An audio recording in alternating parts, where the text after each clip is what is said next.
A friend once said to me, I need more yang energy right now. I paused, not because she was wrong, because that sentence, 6 words, completely normal, something people say every day, that sentence is built on a mistake so common that most of us do not even see it. What she meant was, I feel tired, I feel slow, I need something that will push me forward, something active, something yang. And here is why I paused, because hidden inside those 6 words is an idea that runs through almost everything we think we know about Chinese medicine. The idea that yang is the good one, yang is the engine, yang is what you want, and yin is the couch, yin is the lazy Sunday, yin is what you apologize for. That idea, it might be the biggest mistranslation in the entire history of East and West. And today I want to show you why, not just what the words mean, what they actually do in your body right now. Hey friends, this is East and Inner. I'm Ollie, just me talking to you. Before we go any further, I want to tell you why I care about this so much. I am not a scholar who studied this in a university library. I am someone who lived the mistake.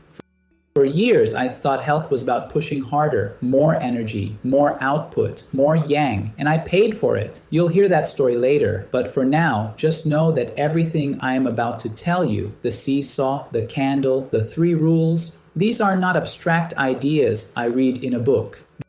These are things my own body taught me the hard way. And there is another reason I want to talk about this. We live in a culture that is obsessed with optimization.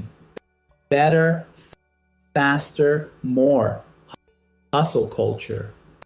Biohacking. Morning routines that look like military operations. We have taken the yang side of the equation and turned it into a religion. And we have almost completely forgotten that the other half of the equation even exists. That is not a personal failing. It is the water we are swimming in. And the first step is just noticing the water.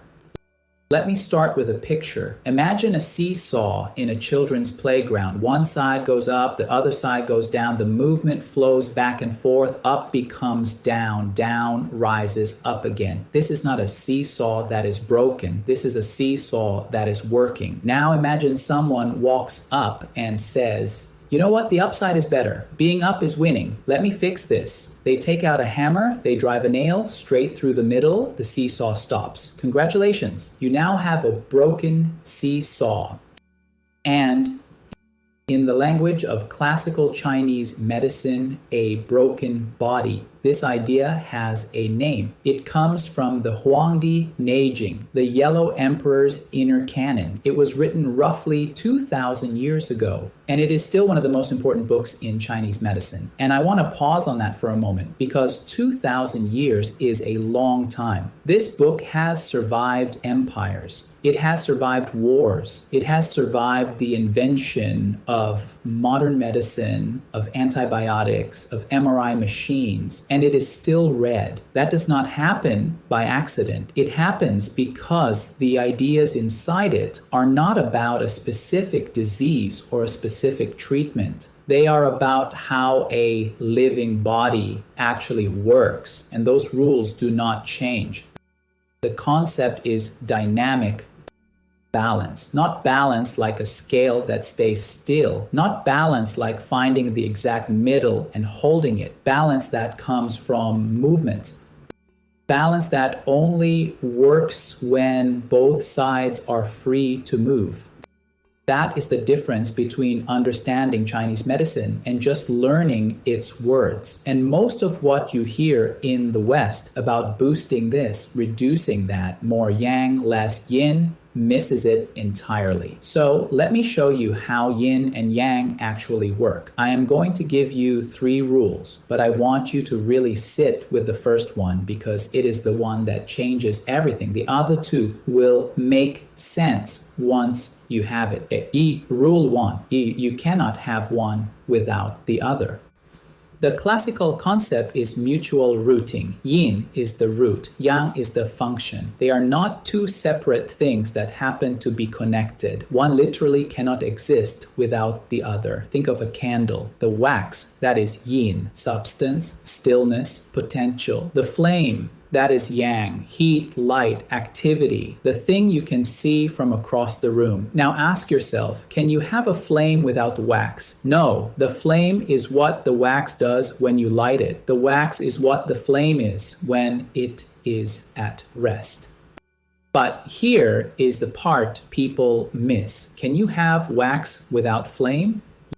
Yes, you can. It sits in a drawer. It is still wax. It has all the potential in the world, but it is not doing anything. That is the relationship. Yin without yang is potential without expression. Yang without yin is activity with nothing underneath it. A flame floating in the air with nothing to burn. Let me bring this into your body because this is where it gets real. And I want to give you not just one example, but several, because once you start seeing this pattern, you see it everywhere. Blood is yin. Blood is substance. It carries nourishment. It holds moisture. It is heavy and still and deep.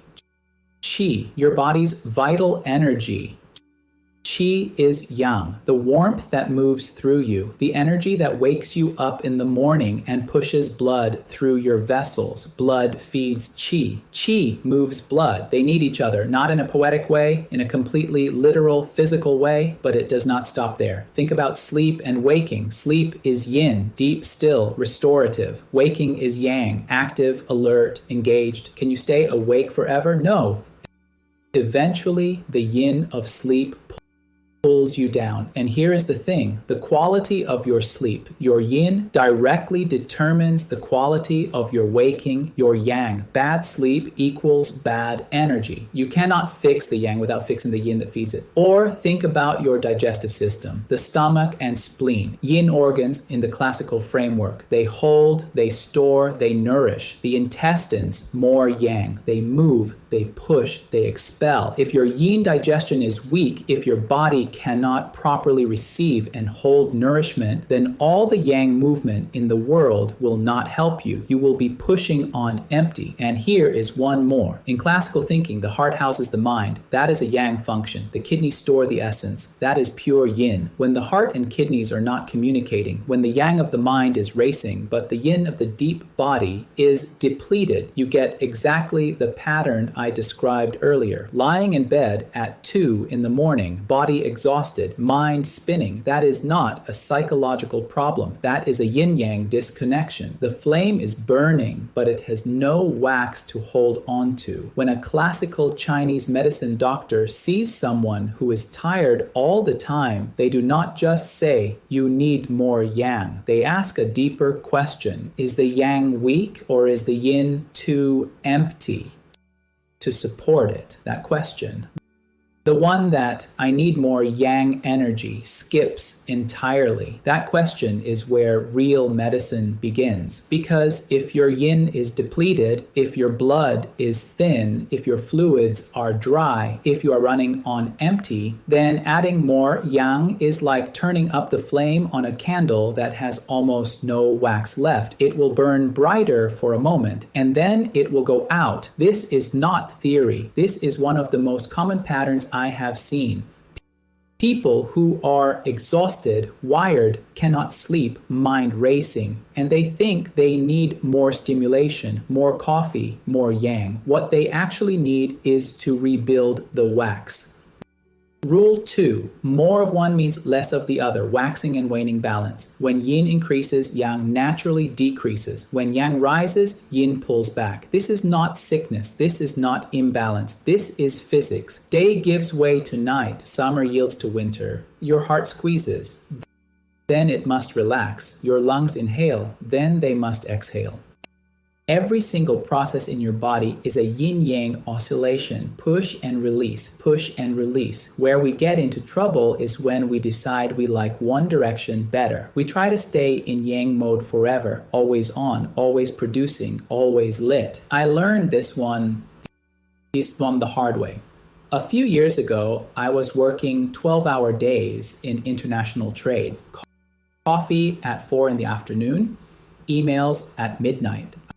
I remember looking at my phone in bed, answering a message from a supplier in another time zone, and thinking, I am crushing this. I am in the zone. Yang mode, maximum output. Then my sleep fell apart. Not just I had a bad night. I would lie in bed at 2 in the morning, body completely drained. But my mind was racing like a car with the accelerator stuck. My stomach stopped working. I would eat and feel like the food just sat there, not moving. I was tired in a way that sleep did not fix. What I did not realize at the time was that my body was trying to tell me something very simple. Every day, I pushed yang higher and higher. 12 hours of work, coffee to keep going, more emails, more output. And every day, my yin pulled back further and further.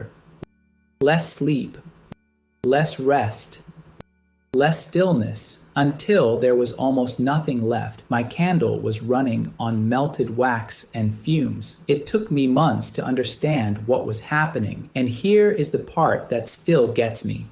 I did not need a doctor to tell me I was burning out. I did not need a blood test. I did not need a diagnosis. My body had been screaming at me for weeks. I just was not listening. I did not know how to listen. I did not even know there was something to listen for. And the recovery was not what I expected. I thought I needed a vacation, a weekend off, maybe a spa, but when I tried to rest, I could not. My body had forgotten how. The engine was stuck in high gear and the brake did not work anymore. That is the cruel thing about yang excess. It does not just make you tired. It makes you incapable of resting. You become the seesaw with a nail through it, frozen at the top.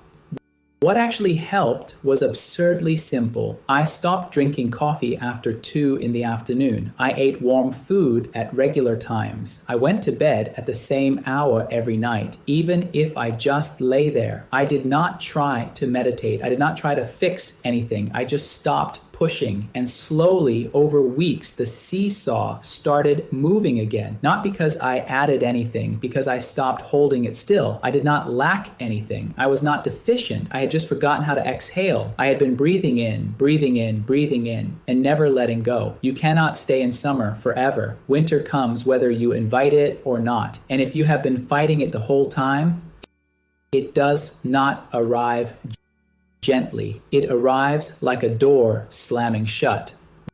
Rule 3. They turn into each other. Mutual transformation. At its extreme, yin becomes yang. Yang becomes yin. Midnight. The deepest yin of the day, the darkest hour. That is also exactly when yang begins to rise. A tiny spark deep inside the dark. Noon, the highest yang, the brightest moment. That is exactly when yin starts its return. The first shadow, the first cool breath. The seed of one lives inside the other. That is literally what the symbol shows you. The small dot of the opposite inside each half. And the line between them, it is not a straight line. It is a curve, a wave. Because the movement is never a hard break. Yang does not stop and yin does not begin. They flow into each other, like water finding its own level. In real life, this happens all the time. An intense workout, pure yang, eventually forces you into deep yin sleep. A high fever, extreme yang, can suddenly flip into chills and collapse, extreme yin. A good laugh that turns into tears. A grief so deep it eventually births a new kind of strength. Even your emotions follow this law. Anger is yang. It rises, it flares, it wants to move outward. But anger that cannot be expressed turns inward, becomes depression, becomes yin. And depression, the heaviest yin, can sometimes flip into rage, pure yang, seemingly out of nowhere. The body does not care what you call it. It just moves. And here is a smaller, more ordinary example. Think about cooking. You put a pot of cold water on the stove. Cold is yin, still is yin. You turn on the heat. pure yang. The water warms, it begins to move, tiny bubbles, then steam, then a full rolling boil. Yin has become yang right there in your kitchen. And if you turn off the flame and walk away, yang slowly becomes yin again. The water cools, the movement stops. This is not magic. It is not metaphor. It is the same law playing out in your pot of soup. The body does not stay in one mode. It moves, it cycles, it breathes. Health is not about pushing one side higher than the other. It is about keeping the rhythm. So what do you actually do with all of this? You do not need more yang. You do not need more yin. You need to notice which way your internal seesaw is leaning, and then you do the hardest thing anyone can do. You let it swing back. Let me give you two examples, one for each direction.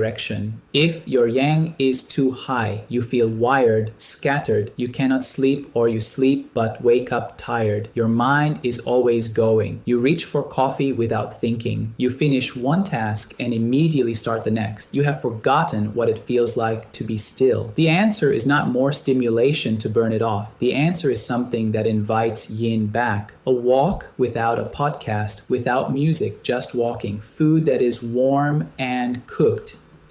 Soup, rice, not a cold salad, not a smoothie. Going to bed before you are already exhausted, not when you collapse, when you are still a little awake. And here is one more that sounds almost too simple, but it works. Before you eat, take 3 breaths. That is it. 3 breaths.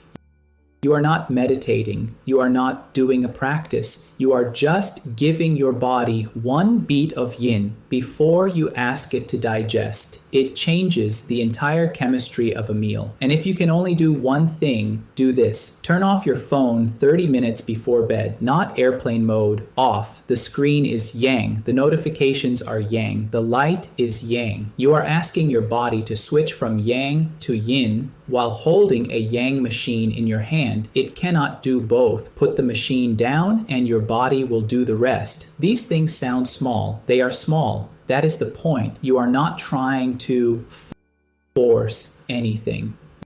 You are creating a little space for yin to return. If your yin is too heavy, you feel slow, heavy, unmotivated. Everything feels like effort. You wake up tired and stay tired. Your body feels like it is moving through water. The answer is not more coffee. The answer is something that invites yang to rise gently. A morning stretch, not a workout. Just reaching your arms up, letting your spine move, sunlight on your face. 5 minutes, not a sun lamp, not a supplement, just stand outside. A brisk 10-minute walk where you actually swing your arms. Not power walking, not a fitness tracker, just moving. And one more for this direction too. Hot water with a slice of lemon. First thing in the morning. It sounds like nothing, but the warmth and the slight sharpness together, that is a tiny invitation to yang, a nudge, not a shove. And one more, because this one is so easy, it feels like cheating. Music, not background music while you work. Music you actually listen to. Something with a beat you can feel. 5 minutes of a song that makes you want to move. That is yang, pure and simple. And your body already knows how to respond to it. Notice something. Neither of these lists costs money. They cost attention. And that is the hardest part. The hard part is not knowing what to do. The hard part is noticing you need to do it before your body makes you notice, because your body will make you notice. A cold that comes from nowhere, a burnout, a back spasm that makes no sense. That is just your seesaw hitting the nail you put through it. There is a reason we want yin and yang to be good and evil. It makes the world simple. Good guys and bad guys, light and dark. You can sell supplements to a binary. You can build a personal brand on a binary. You can write a self-help book in a weekend if your framework is just do more of this, less of that. But here is the thing. The world is not resisting the binary because it is too simple. The world is resisting the binary because the binary does not work. Your body does not care about your framework. Your body will not let you categorize yourself as a yang person and be done with it. It will shift. It will surprise you. It will remind you again and again that you are not a type. You are a process. You cannot build real understanding on it. Classical Chinese medicine does not ask whether you are a yin person or a yang person. The question does not even make sense in the framework. You are a shifting person. Your yin and yang change with the seasons, the time of day, what you ate this morning, how you slept last night, who you talked to, whether you have been holding your breath for the last 3 hours without noticing. The task is not to pick a side. The task is to learn how the seesaw works and to stop driving nails through it. I want to leave you with one last thought.